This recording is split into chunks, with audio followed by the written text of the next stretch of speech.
From VOA Learning English, this is the Economics Report.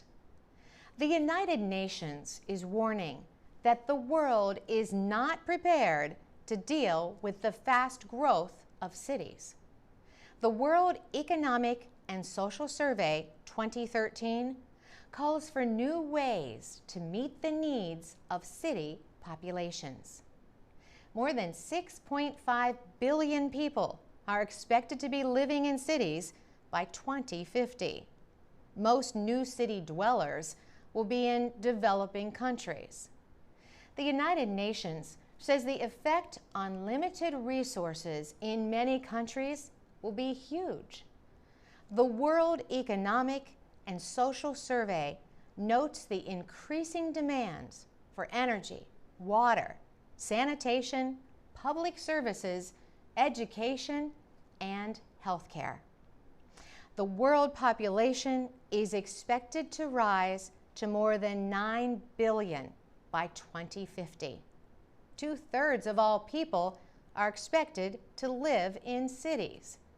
The United Nations says about 80% of this growing urban population will be found in Africa and Asia.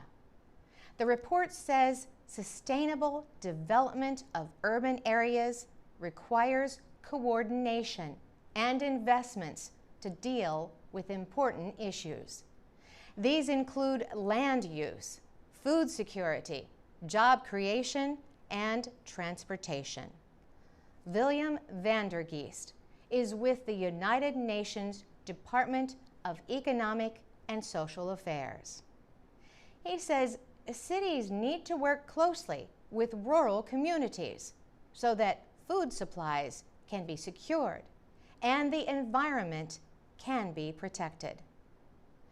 The report also examines the problem of food insecurity, which affects hundreds of millions of people around the world.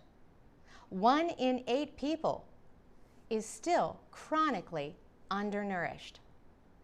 The Assistant Secretary General for Economic Development, Shamshad Akhtar, says world food production will have to increase by 70%. That increase will be needed to feed the additional 2.3 billion people expected on the planet by the middle of the century. For VOA Learning English, I'm Carolyn Presutti.